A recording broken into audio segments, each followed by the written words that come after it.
वार्षिक क्रीड़ा उत्सव में जोगदी छात्र छात्री को उत्साहित कले थाना अधिकारी।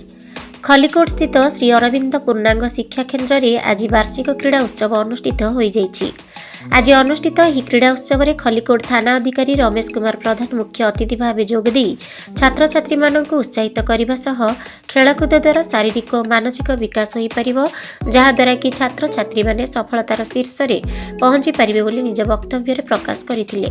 परे पिलांक सह मिसी खेलिबा सह छात्र छात्री को खेल प्रति उत्साहित करथिले। थाना अधिकारी श्री प्रधान प्रथमे शिक्षा केन्द्र पक्षरु सखाळ बाबा बराहट बालेंगेश्वर मंदिर निकटस्थ श्री अरविंद पाठचक्र ठारू शिक्षा केन्द्र पर्यंत प्राय 1.5 किलोमीटर एक मशाल शोभायात्रा अनुष्ठित होइतिबा बेले एही मशाल शोभायात्रा रे शताधिक छात्र छात्री अंशग्रहण करिथिबा देखिबाकू मिलिछि। गंजाम जिल्लारू डाक्टर अजित कुमार पट्टनायकଙ୍କ रिपोर्ट चतुर्थ स्तंभ न्यूज।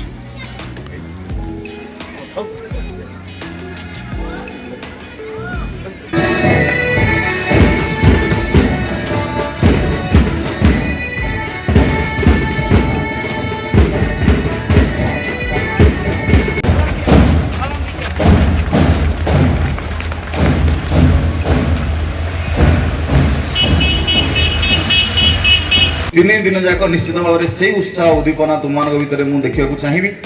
समस्ते आग्रहर सहित निज निजर 100% चेष्टा करी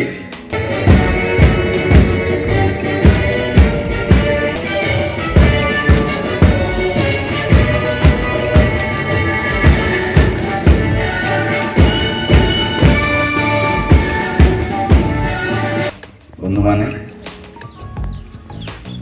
प्रत्येक वर्ष प्रत्येक विद्यालय जमी पाठपढ़ा हुए से वार्षिक क्रीड़ोत्सव हुए।